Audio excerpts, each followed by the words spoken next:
Ils sont à toi, mon ami. Nicolas Devic, ouais, merci. Oh!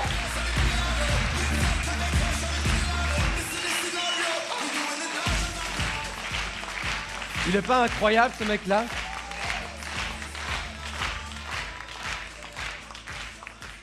Alors, pour être tout à fait franc avec vous, je suis partagé entre un petit peu deux émotions en ce moment.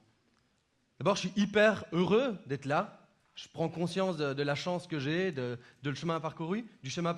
Et en même temps, je vous avoue que je ne me sens pas tout à fait à ma place. Je suis un peu gêné, parce que moi, j'aurais aimé, il y a 2 ans, quand j'ai dit à Sandrine, j'étais assis à votre place, je disais à Sandrine, un jour, je serai sur cette scène avec Martin. Et là, j'y suis. C'est cool. Et en même temps, moi, j'aurais aimé venir vous présenter les 5 étapes pour cartonner sur le web. J'aurais aimé vous dire comment je gagne de l'argent pendant que je suis à la toilette. Mais j'ai pas trouvé. Ça fait 2 ans qu'on a quitté notre job, ma femme et moi. On a créé notre business. On a lu la semaine de 4 heures et on travaille environ 80 heures par semaine depuis qu'on a quitté notre travail. Non, vous riez, mais je crois que c'est un truc important à dire. C'est pas un business magique. On bosse dur et les résultats sont pas toujours à la hauteur de ce qu'on espère. Et ça, c'est quelque chose à dire. Alors, désolé si je casse un petit peu l'ambiance avec ça, mais c'est quelque chose d'important pour moi. Martin le dit, c'est vrai. Il faut travailler. Il faut bosser. Il faut créer du contenu. Il n'y a rien de magique à tout ça, mais il y a une différence entre le fait de le savoir, de l'entendre assis à votre place, et puis de le vivre au quotidien. Pourtant, moi, je suis un bon élève. Ça fait 2 ans, toutes les vidéos de Martin, je me les suis tapées. Du Brandon Burchard, du David J pour faire des vidéos, avec des fonds verts, des lampes dans tous les sens. Acheter du matériel pour des milliers d'euros. Créer du contenu, 150 vidéos sur YouTube, avec ma mère qui like et parfois mes sœurs quand elles sont de bonne humeur. Non mais c'est comme ça que ça marche. On a même fait un lancement orchestré. Qui a déjà fait un lancement orchestré ici? Il y a quelqu'un qui se lève. C'est une aventure le lancement orchestré. C'est hyper inspirant. On va mettre en place tout, pour ceux qui ne savent pas ce que c'est les 3 vidéos gratuites qui amènent à une offre irrésistible. Alors les gens sont censés avoir la carte de crédit qui brûle les doigts. On a fait ça sur un produit qui avait vraiment une top qualité. On a fait ces 3 vidéos gratuites. On a fait des partenariats avec des gens comme la Chambre de commerce de Bruxelles, avec une dizaine d'autres partenaires. On a amené des milliers de personnes sur ce funnel. Le funnel, c'est donc le tunnel de vente, l'ensemble de vidéos. Résultat des courses, des centaines de commentaires. Ouais, c'est génial, je me sens inspiré, je sens que je vais réinventer ma carrière, etc. Et puis sur la vidéo de vente, 2500 € de vente. 1 an et demi de travail. On est censé faire son salaire en 1 an, putain. Le salaire d'1 an en 10 jours. C'est ça le truc. Et qu'est-ce qu'on fait quand ça marche pas? J'ai essayé de rattraper la sauce, j'ai fait un webinaire. Vous avez déjà fait des webinaires? Conférences en ligne. Qui a déjà fait ça? Ouais, quand même. Alors parfois ça marche bien. Et puis parfois, comme c'était pour mon cas, on a eu 200 personnes qui sont inscrites à ce webinaire. J'étais derrière mes ordinateurs, ça va être génial, on va vendre notre programme. J'ai donné 1 heure de contenu. Après 20 minutes, première coupure de Google Hangout, là. On perd la moitié des gens. C'est pas grave, on continue.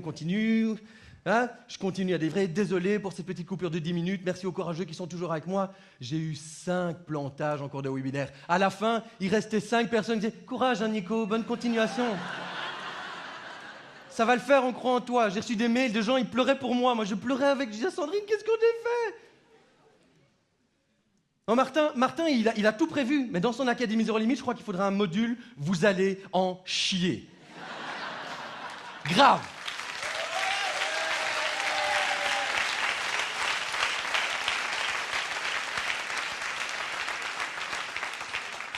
Et puis parfois, il se passe des trucs bizarres. Parce que je suis un bon étudiant, j'essaye d'être un peu beau gosse à la caméra, je me dis ça va ramener du monde, il ne se passe pas grand-chose, pas toujours en tout cas. Par contre, l'autre jour, j'ouvrais un courrier du fisc belge, donc le truc des impôts, et il me demande un rappel de 3500 € pour l'année 2013. C'est une année où j'étais à la fois employé une partie de ma vie, puis je suis passé indépendant. Et en gros, ce qu'ils ont fait, c'est qu'ils ont calculé sur une année complète 2014, en disant en 2013, oui, vous n'avez pas gagné d'argent, mais on assimile à 2014. Donc, on vous rectifie 3500 €. J'étais furax. Dit dans un pays, dans une économie qui est en train de s'écrouler, dans un pays qui dit vouloir booster l'entrepreneuriat, aider les indépendants. Mon cul! Ils sont en train de nous assassiner à nous prendre de l'argent sur de l'argent qu'on n'a jamais gagné. Ouais, ça t'arrive. Alors là, qu'est-ce que j'ai fait? Je me suis pas dit, je vais monter mon fond vert, mes lampes, Sandrine aide-moi, on va tourner une vidéo. Non, j'ai pris mon appareil photo et j'ai fait un Facebook Live pour la première fois de ma vie. Facebook Live, c'est top au passage. Ça demande juste un peu de courage pour oser s'exprimer. Mais bon, quand on n'a pas trop de fans au début sur sa page, il y a 2 personnes qui se pointent en disant « Coucou ». Pas de stress. J'ai fait un Facebook Live, j'ai dit « Je viens d'ouvrir ce courrier » et j'ai dit dans la vidéo exactement ce que je viens de vous dire. Il y avait 2 personnes qui se sont pointées, qui m'ont fait un petit coucou, un petit like. 10 jours plus tard, 65 000 vues sur cette vidéo, 1000 partages. La ministre du budget de l'État belge m'a appelé le lendemain matin en disant « J'ai vu votre petite vidéo sur Facebook. Authentique. On aimerait comprendre ce qui s'est passé, parce que bon, vous comprenez, tous ces indépendants qui se plaignent, je comprends, on a vraiment envie de booster l'entrepreneuriat. » Je dis « Ok, donnez-moi un rendez-vous. » J'ai eu un rendez-vous au cabinet ministériel, où en gros ils m'ont dit « Bon, il va quand même falloir payer, parce que c'était 2013 et la loi a changé entre-temps, mais on prend ton message en compte. » En l'occurrence, peu importe le fait que moi j'ai payé ou pas, ce qui m'importait, c'est de voir comment est-ce qu'une petite vidéo sur Internet peut avoir un impact réel dans la vie des gens qui veulent créer de la valeur et qui veulent pouvoir travailler comme indépendants dans un pays qui doit se redresser. Et c'est le cas pour tous les pays d'Europe et pour le monde entier en ce moment.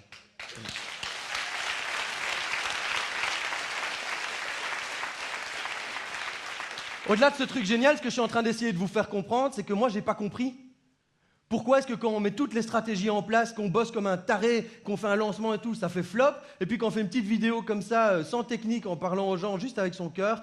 La réponse est dans ce que je dis, évidemment. Mais n'empêche qu'il y a des côtés frustrants, et il y a des côtés qui, parfois, amènent à avoir la trouille. Pour certains d'entre vous, vous commencez dans cette industrie, sachez que vous allez à un moment avoir la trouille. Alors une fois que Martin aura mis son module, vous allez en chier, ça va peut-être vous aider un petit peu à décompresser. Mais en attendant, moi j'ai un gros contrat avec un gros client qui va se terminer en septembre. Tous les jours, j'embête Sandrine en lui disant « Et on fait comment après? On bouffe quoi si on ne gagne pas de sous sur Internet ?» Ça fait 2 ans qu'on y croit, c'est sympa, et puis on va à des séminaires, on saute dans tous les sens, on se fait des câlins, on est plein d'énergie, mais quand on rentre à la maison, on est tout seul devant son appareil en disant « Qu'est-ce que je fous? J'ai l'air con, personne ne me regarde. » Et je dis quoi? Parce que c'est ça la réalité. C'est ça la réalité. Je pense qu'on est quoi, 650 personnes ici. Combien d'entre nous vont réussir à réellement gagner de l'argent à la toilette? Non mais si vous voulez, on peut faire un groupe fermé sur Facebook, Académie Zéro tout court, un truc comme ça. Et alors, critères d'entrée, gagner moins de 50 € par mois sur Internet, et puis on s'entraide les uns les autres. Dis, t'es nouveau en train de tout remettre en question, là? Non mais c'est important de dire les choses, quoi, parce que... Ben oui, c'est important de dire les choses, mais t'as vu dans quelle énergie t'es? Attends, laisse-moi faire ma conférence, qu'est-ce que tu fous? Je m'excuse, j'interviens, mais ce qu'il a oublié quand même de vous dire, c'est que ça fait 2 ans qu'on aide des centaines de personnes à réinventer leur carrière dans des ateliers, puis on organise des événements quand même avec d'autres experts. On a rejoint 200, 300 personnes. Et puis, on travaille maintenant dans une banque où on coach des dirigeants. Et puis on travaille avec d'autres partenaires comme Lilou Massé. Tout ça, tu leur as pas encore dit. Alors, arrête de plomber l'ambiance. C'est quoi ton problème? Mais c'est pas une question de plomber l'ambiance, et je pense que c'est important que les gens ici sachent que c'est pas un business magique. Tu trouves qu'on vit la vie de nos rêves, qu'on gagne de l'argent à la plage, liberté financière et tout ça, on n'y est pas, quoi. Donc non, mais c'est important à dire. C'est quoi ton problème? Bon, je vous présente ma femme.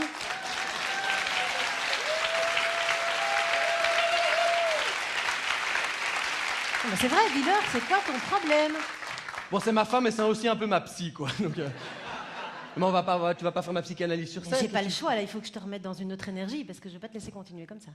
Ben, mon problème, c'est que je trouve qu'avec tous les efforts qu'on a mis en place depuis 2-3 ans, on génère pas encore assez de revenus sur Internet pour pouvoir continuer à payer l'appart, nourrir la famille. Ok, donc ça veut dire que tu es frustré de pas faire suffisamment d'argent sur Internet, c'est ça? Ouais, j'ai peur qu'on n'y arrive pas, et puis même parfois, j'ai peur que ça marche. Ouais. Non, mais c'est vrai, authentique. Il y a un jour, j'ai dit à Sandrine, je comprends pas, on a mis tout un funnel de vente en place, ça vend pas, le truc en automatique et tout. Je fouille un peu, j'avais pas activé le bouton de paiement. Non, mais parfois, on a juste peur de on a juste peur de gagner de l'argent aussi, hein. Parce que qui est à l'aise avec le fait de gagner de l'argent en automatique? Moi, dans ma famille, on m'a toujours appris que pour gagner de l'argent, il fallait travailler dur. C'est vrai ou c'est pas vrai ce que je raconte? On s'auto-sabote, voilà. C'est pas facile au quotidien. Je crois que tout le monde est d'accord avec toi. Et Oh, c'est bah, quoi, cool. c'est quoi l'émotion là qui est présente pour toi maintenant? Je sais pas moi, les émotions... Pas frustration, colère, tu vois. Voilà, colère, quoi d'autre? C'est déjà pas mal, quoi. Tu l'as dit tout à l'heure, il y a une émotion principale qui est là. J'ai peur, ouais. Ouais, J'ai ok. peur. Est-ce que tu peux donner un score entre 0 et 10 par rapport à cette perturbation émotionnelle?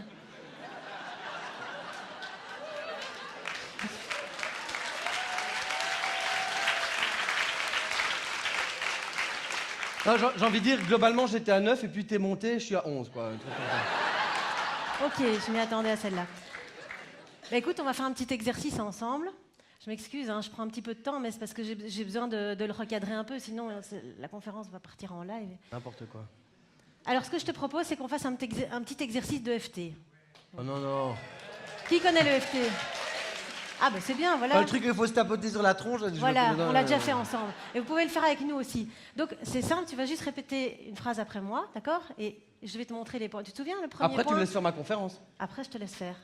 Ok. Tu te souviens, le premier point, c'est le point qui est raté ici, donc tu tapes ici Ça.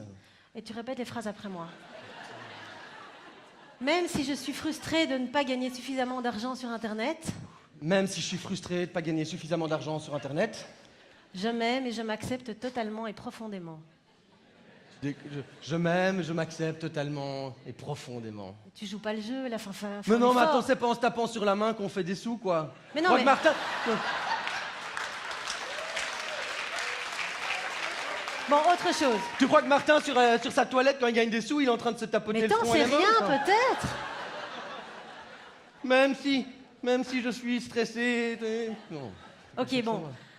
Ho'oponopono. Alors ça, c'est génial. C'est une stratégie qui est hyper efficace. Non, mais c'est vrai.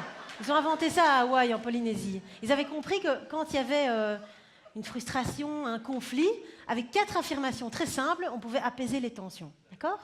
Alors tu vas juste répéter les 4 affirmations après moi. Donc la première, c'est « Je suis désolée ». J'ai rien fait. Non mais, quand tu dis « je suis désolée », c'est une façon de prendre du recul par rapport à la situation. Tu comprends? Tu te mets à distance. Ouais. Donc je dis je suis désolé. Voilà, dans cette intention-là. Je suis désolée. Je suis désolé. Vraiment. Ok. Après, tu vas dire « pardon Pardon. Vraiment... ». Et là, quand tu dis « pardon », c'est une façon de prendre conscience de ta responsabilité dans la situation. Parce qu'on a toujours une part de responsabilité, vous êtes d'accord? Ça, c'est vrai. Voilà, donc tu dis « pardon » dans cette énergie-là. Ok. Pardon. Voilà. La troisième chose, c'est de dire merci. Merci à la vie, merci à l'univers de me confronter à cette situation. Parce que je peux en prendre conscience, je peux prendre la responsabilité que j'ai à prendre, mais je peux aussi reprendre du contrôle sur la situation. Donc, merci. Merci. Voilà, on avance. Et la quatrième étape, c'est « je t'aime Je t'aime. ». Mais non, pas à moi, Ça, c'est bon. à toi. Tu te dis « je t'aime » à toi. Tu vas te donner de l'amour pour pouvoir dépasser ce conflit-là.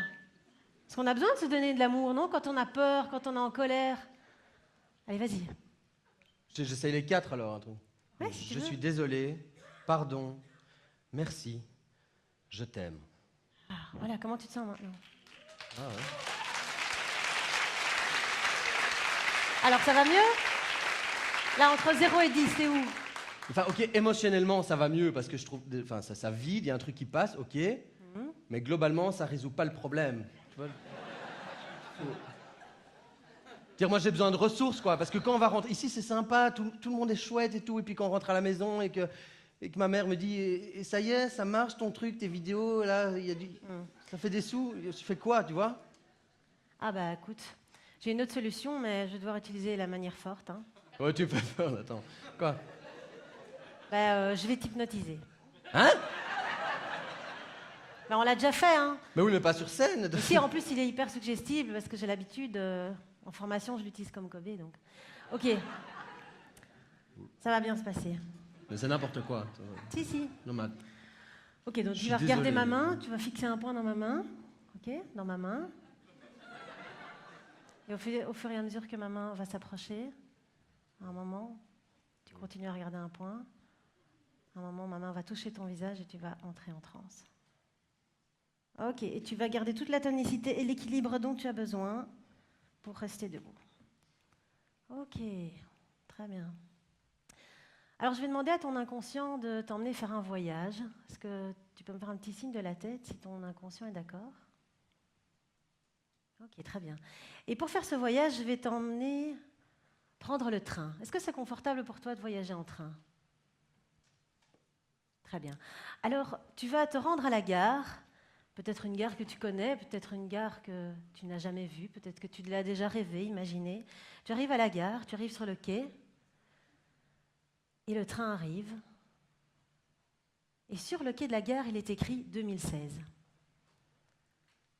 Alors le train est là, tu peux monter dans le train, tu vas aller choisir un siège, t'installer confortablement, et tu vas pouvoir commencer ton voyage. Mais en t'asseyant, tu vas te rendre compte que ton inconscient a prévu pour toi un sac à dos. Et dans ce sac à dos, il y a exactement tout ce dont tu as besoin pour faire ce voyage. Tu n'as pas à t'inquiéter de quoi que ce soit.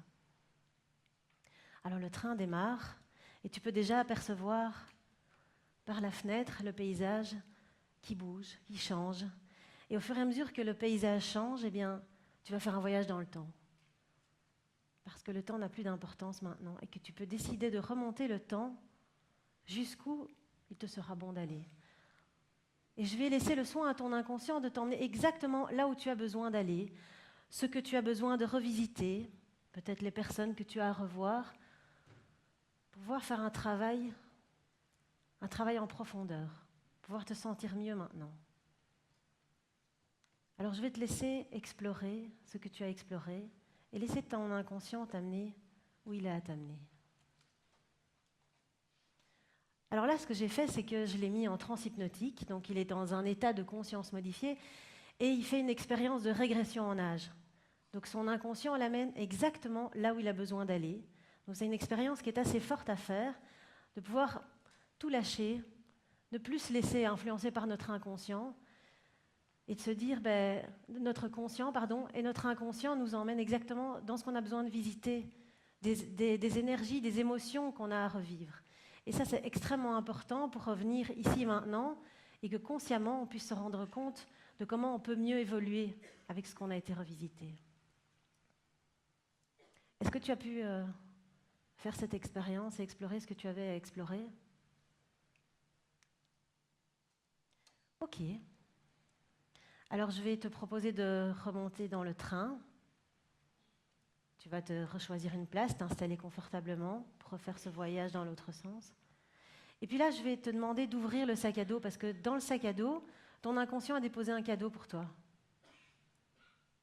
Tu ouvres le sac à dos et tu découvres ce présent.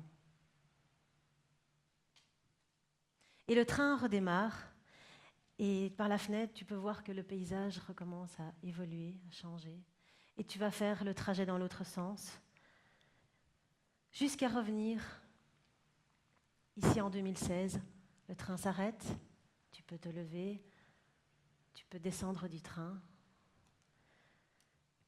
Et je vais compter jusqu'à 3 pour que tu puisses revenir ici et maintenant avec toute l'énergie dont tu as besoin, toute la sérénité dont tu as besoin pour partager un message, le message que tu as vraiment envie de transmettre. Alors, avec le 3, tu vas retrouver toute l'énergie dans ton corps, tu peux commencer à bouger. Avec le 2, tu récupères effectivement toutes les sensations. Très bien. Et avec le 1, tu peux ouvrir les yeux. Hello. Hello. Tu es toujours sur la scène de la Z, à Paris. Ouais, ça fait bizarre ton truc. Alors, comment tu te sens? Tout mou.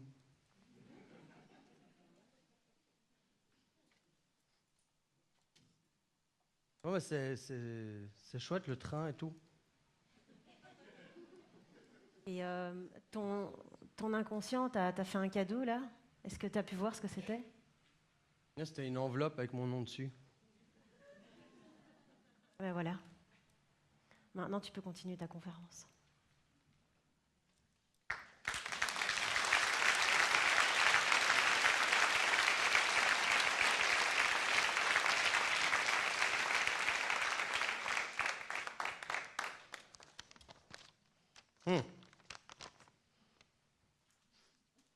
C'est un contrat à durée indéterminée, un CDI. avec moi-même. Moi, Nicolas Devic, je m'engage envers mon être tout entier à mettre mon énergie, mon enthousiasme, ma présence, mon intelligence au service de ma mission de vie. Je choisis d'entreprendre ma vie en posant des actions alignées dans un esprit de contribution et de partage. 2 juillet 2016.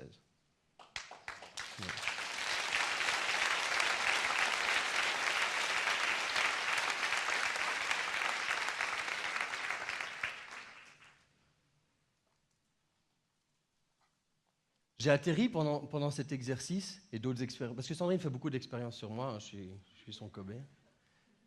Vers 8 ans, je me vois encore face à ma grand-mère en train de lui dire « Mémé, moi plus tard, ce que je veux faire dans la vie, c'est être connu. » Je la vois encore me dire « Non mais c'est pas un métier ça mon chéri, être connu, c'est une conséquence éventuellement, mais tu vas faire quoi ?» Ou alors chauffeur de tram. Ça me plaisait bien, chauffeur de tram, parce qu'on est tout devant et puis on conduit plein de gens là où ils veulent aller. Ça me parlait bien. Je ne sais pas si vous avez des trams en France, probablement.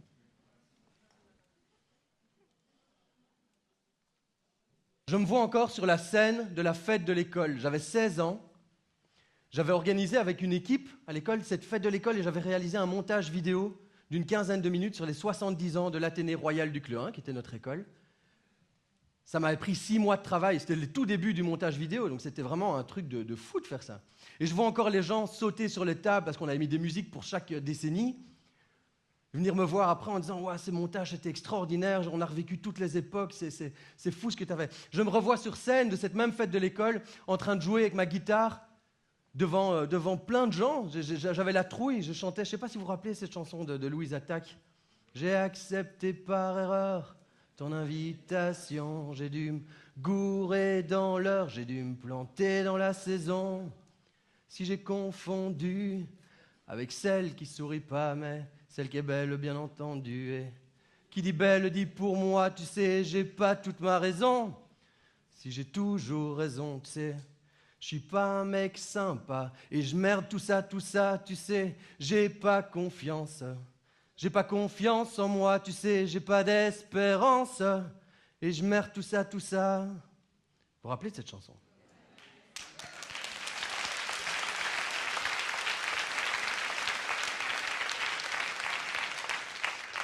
Cette fête de l'école, c'était un truc de fou. Je me retrouve souvent là-dedans quand je fais des exercices d'hypnose parce que j'avais des papillons dans le ventre. C'était du spectacle, c'était du show, j'offrais de la valeur aux gens. Il y avait ce montage vidéo, il y a de la mise en scène, il y avait tout un tas de trucs.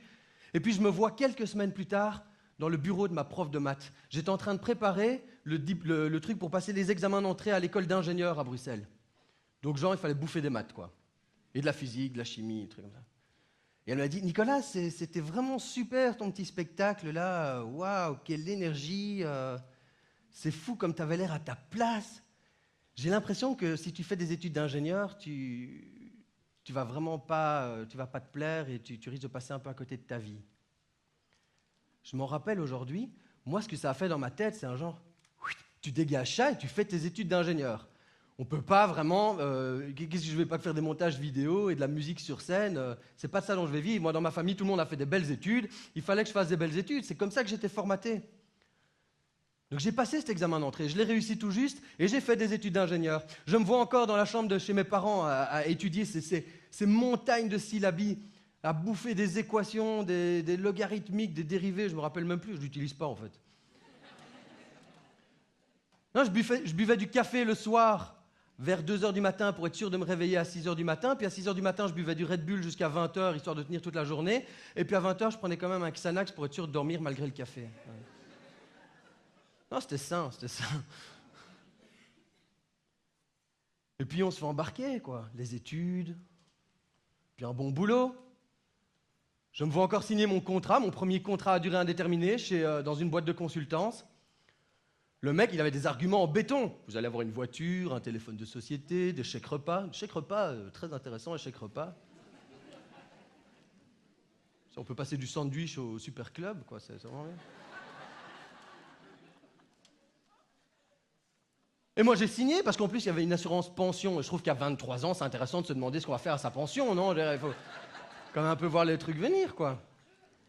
Et puis j'ai bossé pendant 8 ans, ça, pour des petites, des moyennes, des grosses boîtes. J'ai fait de la consultance, chaque fois en me disant « ce serait cool d'être entrepreneur ». J'étais un wannabe entrepreneur. Il y a des gens comme ça. Et on peut vivre toute sa vie en étant wannabe entrepreneur. Et moi, j'étais un peu là-dedans. Et puis j'allais de job en job avec une certaine forme de confort de vie, mais quelque chose qui n'était pas aligné. Je me vois encore, il y a 3 ans, dans le bureau de mon dernier boss, Raph, un flamand, strict. Et je lui avais dit, Raph, j'ai envie de me développer dans ma carrière et j'aimerais bien me rapprocher un peu des clients, faire du commercial. Donc j'aimerais bien faire une formation en management, marketing, vente, un truc comme ça. Je ne connais pas grand-chose, mais j'ai trouvé ce super programme à l'université. Ça coûte 9 000 €. Ça me ferait vraiment plaisir de pouvoir suivre ce cursus. Il m'a regardé, il dit, non, on n'a pas le budget. Ça va pas. Du coup, j'ai pris mon mal en patience. Je suis retourné le voir une semaine après en disant, j'ai une super idée, Raph. Raph. Je vais payer la formation moi-même. Un truc de fou. Je vais emprunter l'argent, je vais la payer. Et puis, si on divise ces 9 000 € sur 2 ans en augmentation de salaire tous les mois, on va s'entendre. Et puis, dans 2 ans, je voudrais beaucoup plus d'argent pour la société parce que je vais pouvoir vendre vos trucs. Enfin, c'est un plan génial. Et là, il m'a regardé. Nicolas. Il disait toujours des S après le Nicolas. C'était hyper énervant. Nicolas. We are managing you. You are not managing the company. Putain! Je lui fais un plan win-win d'enfer et le gars il me dit « C'est nous qui te gérons, n'essaye pas de gérer la boîte. » Et il avait raison, sauf que j'étais pas chez moi. Depuis quand est-ce qu'il faut déléguer notre talent et notre avenir à des gens qui ne comprennent rien à qui on est, ce qu'on a envie de faire de notre vie? Des gens qui sont eux-mêmes coincés dans leur job.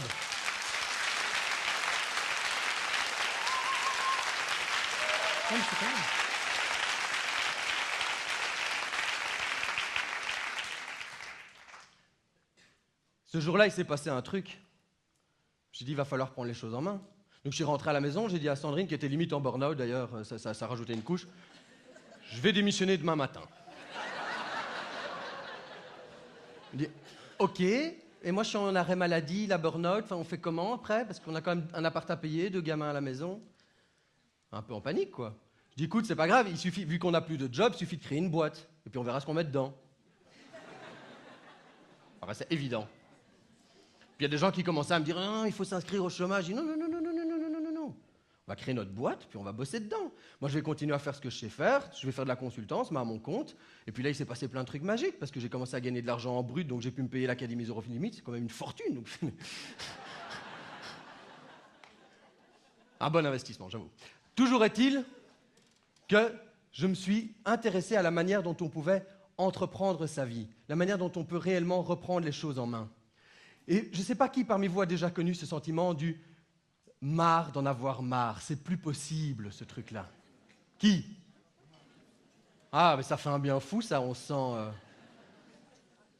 Et qu'est-ce qui se passe quand on en a marre d'en avoir marre? C'est qu'on nous montre parfois des images un peu à l'autre extrême. Vivez de votre passion et l'argent suivra. Gagnez de l'argent en automatique pendant que vous bronzez à la plage.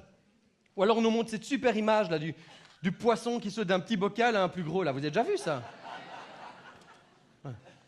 Et puis un petit poisson ici tout content. Il se dit « Youhou !» Sauf qu'on oublie que le poisson, d'abord, il n'a pas fait des études d'ingénieur pour calculer son coût. Et qu'il y a beaucoup de chances qu'il se vautre lamentablement ici, qu'il tombe sur le sol et qu'il se fasse bouffer par le chat.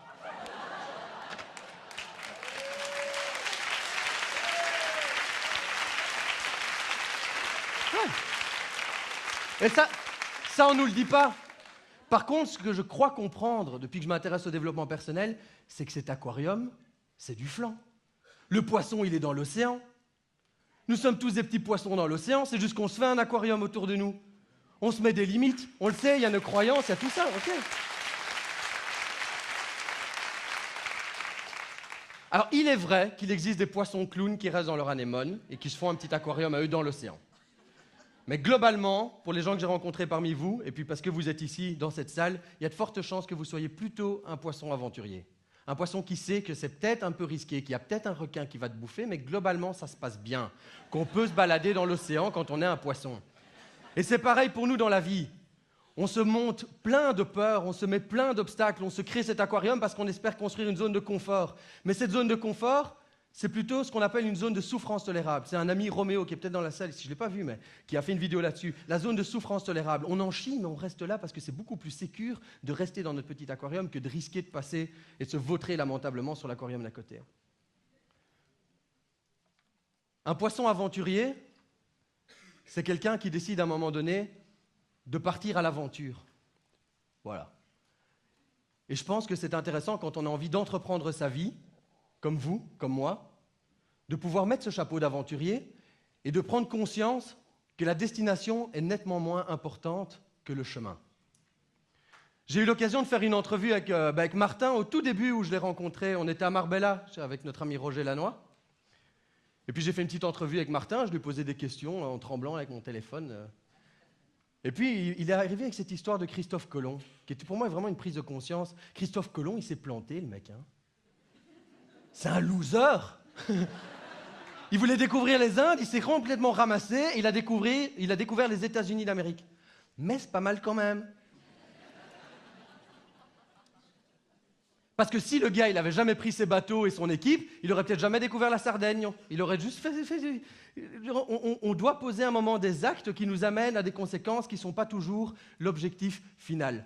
Et on vit dans une société où il faut être proactif, avoir des objectifs, une vision, etc. Et puis mettre tout en œuvre, toute la stratégie pour y arriver. Sauf que quand on n'arrive pas à la bonne destination, ce qui est intéressant, c'est de se retourner, se dire qu'est-ce que j'ai appris en cours de route et qu'est-ce que j'ai découvert d'autre.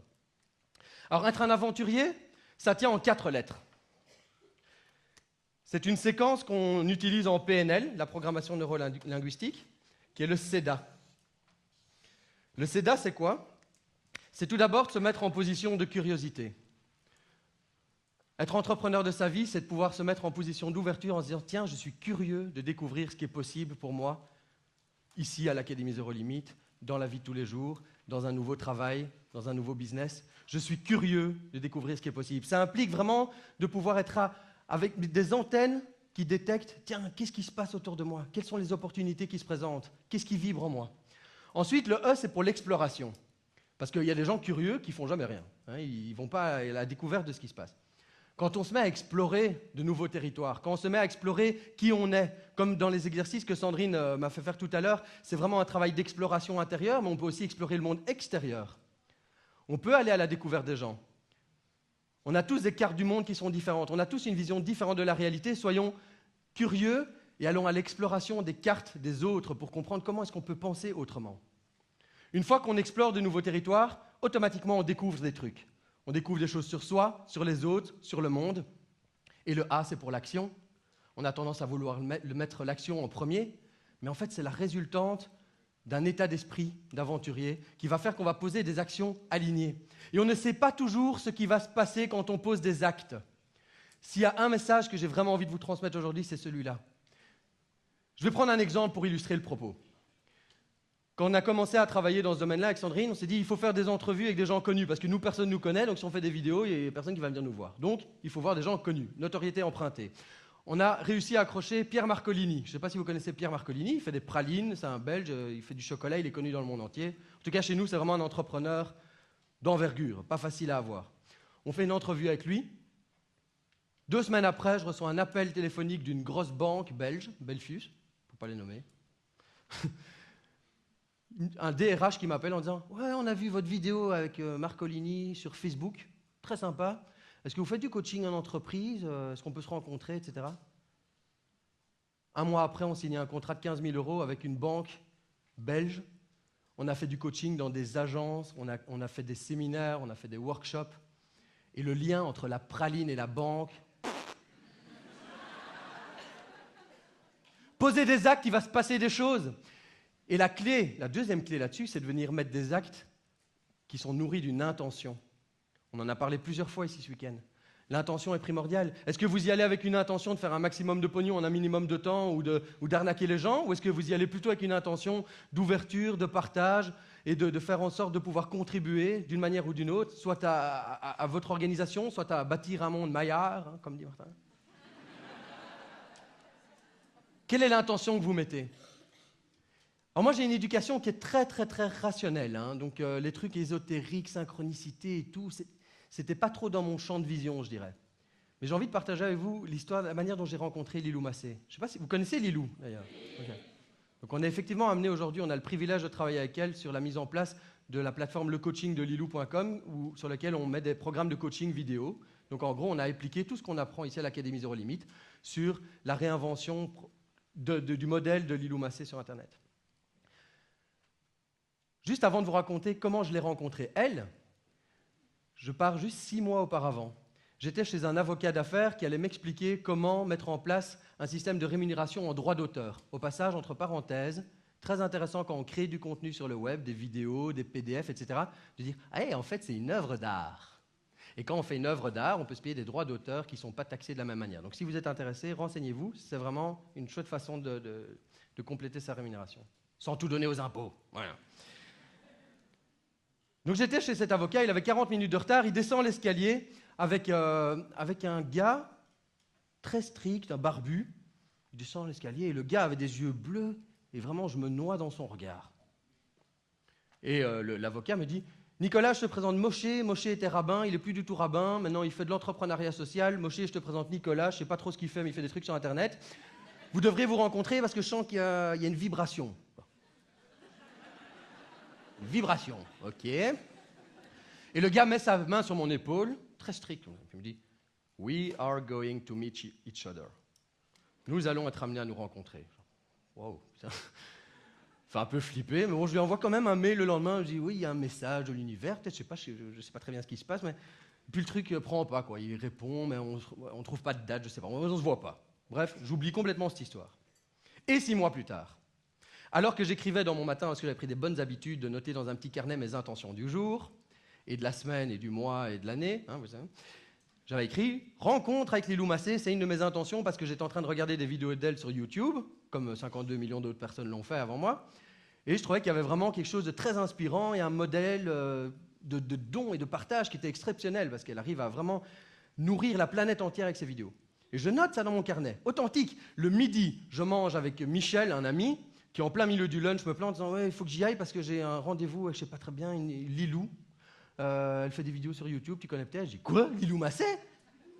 L'homme authentique, il me dit « Oui, oui, oui. » On a réuni quelques entrepreneurs à Bruxelles pour l'aider à développer sa vision et l'accompagner dans des conférences à Bruxelles. Tout.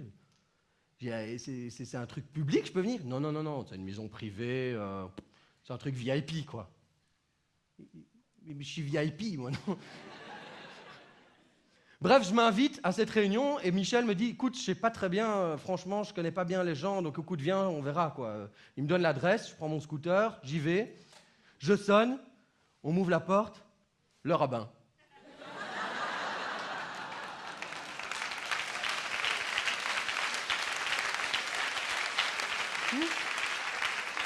Le rabbin, le Moshe, qui est plus rabbin, et qui me dit « Je te l'avais dit qu'on allait se revoir. » Alors, peu importe ce qu'il y a là derrière, des gens vont mettre de la loi d'attraction, des synchronicités, du divinité, tout, je m'en fous. Moi, ce que je sais, c'est que j'ai posé 2 actions à des moments différents et que ça a donné lieu à ça. Et que mon intention à ce moment-là, c'était de dire « Je veux pouvoir expliquer à Lilou comment est-ce qu'elle pourrait faire autrement. » Parce qu'on apprend tout ça à l'académie, j'ai plein d'idées sur comment elle pourrait encore amplifier sa mission. J'avais cette intention-là. Je lui ai dit 2 phrases. Elle est venue me voir après la réunion, elle m'a dit « On se fait un petit déjeuner demain matin ensemble ?» Je dis « Oui, mais il faut que j'emmène ma femme parce que sinon ça risque de mal se passer. »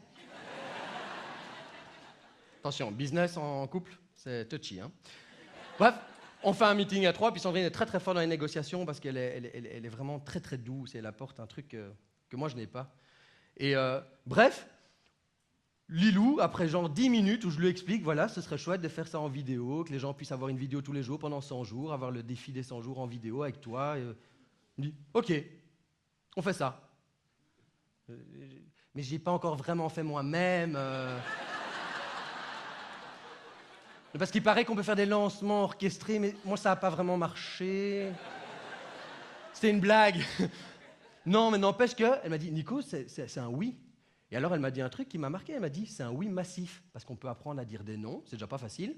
Mais c'est très difficile de dire un oui qui est un vrai oui. C'est pas un oui peut-être, ou un oui on verra, ou oui envoie-moi un email, je te réponds. Non, c'est oui. on a fixé une date à Paris, j'ai été la voir, on a bossé avec Sandrine et elle, on a tout mis en place, on a fait son lancement. Aujourd'hui, ce sont des centaines de personnes, voire des milliers, qui se connectent tous les jours sur la plateforme du défi des 100 jours pour pouvoir être accompagnés au quotidien par Lilou. Et ça, c'est la magie de l'intention, réellement.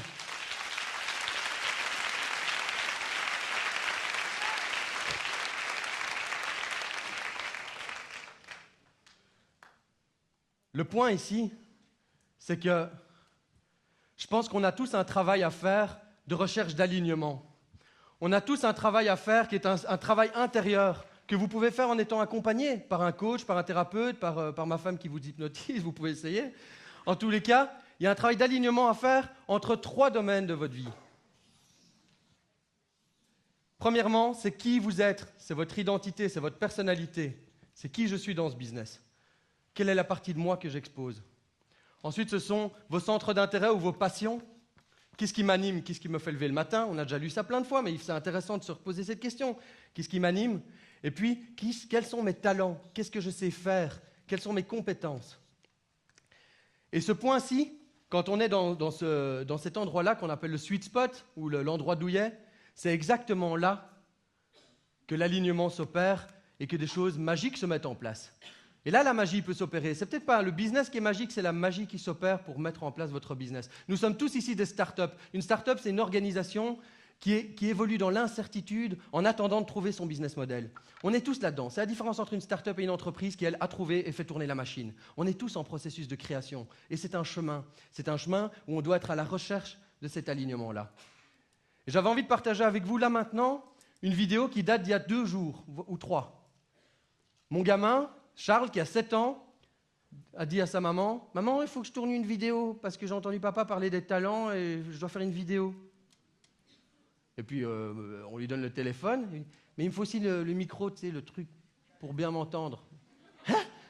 Il a 7 ans, le gamin. Et Charles avait envie de partager avec vous et avec le monde entier, parce que c'était vraiment son intention quand il a fait cette vidéo. Il s'est enfermé tout seul dans sa chambre, il avait envie de partager comment est-ce que c'est important de se prendre conscience de ses talents. Est-ce que vous êtes d'accord que je partage ça avec vous? Il ne me reste pas tellement de temps, Martin, mais je gaze. Hein. Alors, comment est-ce que je parle? Ah ben voilà, c'est facile. Bonjour, ici Charles de Vic. Je suis sûre que vous m'avez déjà rencontré dans la vidéo avec les fourmis, là, avec on m'a volé mon vélo. Et alors ça, maintenant, je voulais vous faire une petite vidéo pour les talents des enfants. Si vous êtes des parents, eh ben, disez bien à vos enfants, vos filles ou vos garçons, de bien faire la liste de leurs talents, ou sinon après, quand ils vont grandir, ils vont tout oublier de ces talents. Alors, j'ai fait mes talents. Fort au dérapage de vélo, le dessin, les expériences, les idées, super fort avec un haltère. Voilà, ça c'est tous mes talents. C'est quoi vos talents? Alors vos talents, vous les mettez dans les commentaires en dessous de la vidéo. Le pouce vers le haut. Mathieu, c'est bon. Je vous souhaite de belles vacances. Au revoir.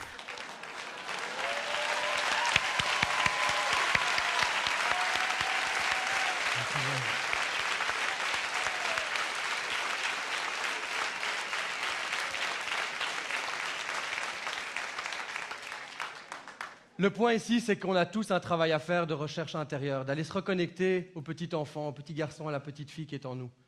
On a tous ce travail à faire et on ne prend pas de temps de le faire parfois. Faites ce travail d'aller vous reconnecter à ce qui vous faisait vibrer quand vous étiez gamin. Des moments de votre vie où vous étiez vraiment dans le flow, comme on dit. Des moments où vous étiez capable de tout. Et lui, en l'occurrence, là, il fait cette vidéo. Est-ce qu'il est complexé à l'idée que ça va être mis sur Internet? Non, on a combien de vues? Il cherche la vue. Le truc aussi, c'est que je pense qu'on est tous d'accord pour dire qu'on n'aura pas tous le même niveau de succès, et moi y compris. On est tous en chemin. Ça m'arrive régulièrement, comme je l'ai dit en début de conférence, de me sentir un petit peu petit face à des Martin Latulippe, des François Lemay. On a démarré l'Académie Zéro Limite en même temps avec François. J'ai l'impression qu'il est déjà propulsé sur une autre planète.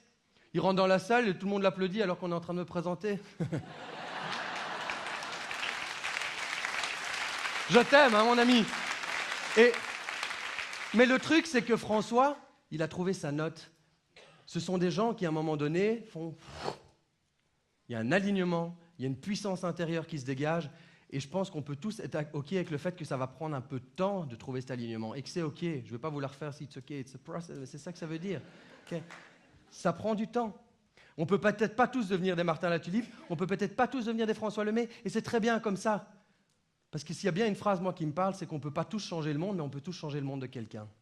Et chacun à notre niveau, on va être capable, à travers une vidéo, un lancement foireux qui aura quand même fait 10 ventes, de personnes qui m'écrivent en disant « C'est génial ton programme, ça a changé ma vie ».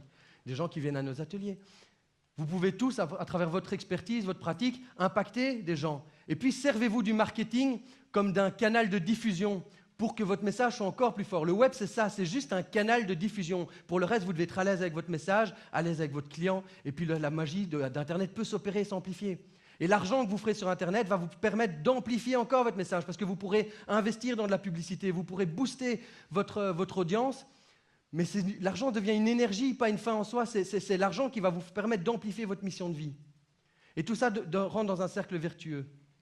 J'ai juste envie de terminer avec une petite histoire, qui sera très rapide. C'est un homme d'affaires qui se trouve en Espagne, dans un bel hôtel, à un séminaire, puis décide d'aller prendre l'air, d'aller sur la plage. Il enlève ses belles pompes, il s'avance sur le sable, et il voit au loin une ombre d'une espèce de forme qui se baisse et qui se remonte plusieurs fois comme ça d'affilée. Il est un peu intrigué, il s'approche, et il voit que c'est une vieille dame qui est en train de jeter des trucs à la mer. Il s'avance encore un peu, et il voit un tapis d'étoiles de mer échoué sur le sable. Et il constate que cette dame est en train péniblement de ramasser des étoiles de mer et de les jeter à l'eau. Mais il y en a des dizaines de milliers. La plage est pleine d'étoiles de mer.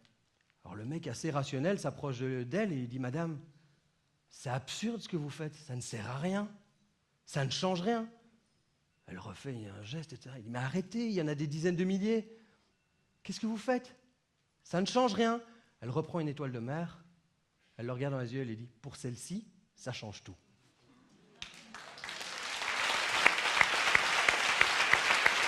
Merci.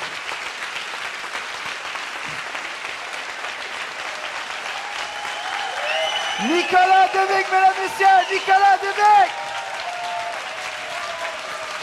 Nicolas Devic, mesdames et messieurs, Nicolas Devic.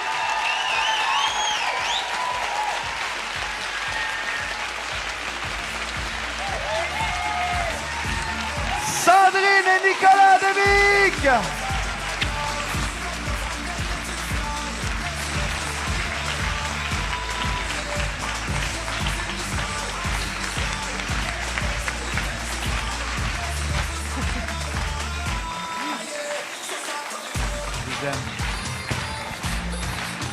Nicolas et Sandrine, mesdames et messieurs! Ho!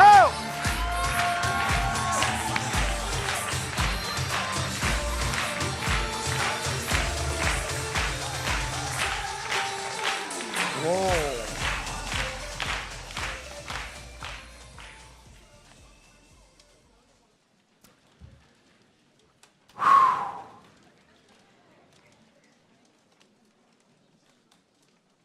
Quoi dire? J'ai ri, j'ai pleuré aux larmes et j'ai encore envie de pleurer. C'est pas une blague. Nicolas, c'était du pur génie ce que tu viens de faire sur scène. C'était de savoir que vous connaissiez même pas cette personne-là. Aucunement. Et moi, quand j'ai créé l'Académie Zéro Limite, c'était de savoir qu'on pouvait propulser des gens en Belgique ou peu importe où dans le monde qui ont un message, qui ont une intelligence qui n'a jamais été entendue dans le développement personnel. L'unicité avec laquelle il a livré son truc, sa sensibilité. Je pense que s'il y a une chose que tu es venu chercher à l'Académie Zéro Limite, Nicolas, c'est de comprendre que ce que le monde veut, c'est du Nicolas Devic. Et ce que j'ai vu aujourd'hui sur scène, c'est du Nicolas Devic. Et Nicolas comprend ce que je veux dire.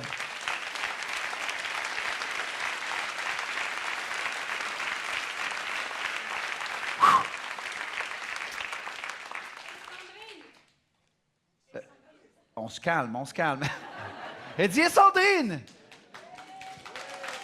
C'était ma prochaine sur ma liste. Et lorsque tu as le privilège de côtoyer Nicolas et Sandrine, tu vois à quel point ils sont complices, à quel point ils sont amoureux, à quel point ils sont tellement complices dans leurs projets, dans leur haut, dans leur bas. Des fois, on fait des petits Skype et un ou l'autre se présente, font des coucous, sont tous dépeignés, viennent de se lever. Les enfants, des fois, ils viennent sur Skype. Et ce que vous avez fait ensemble, vous devez savoir, conférences et formations, ce qu'ils viennent de faire sur scène.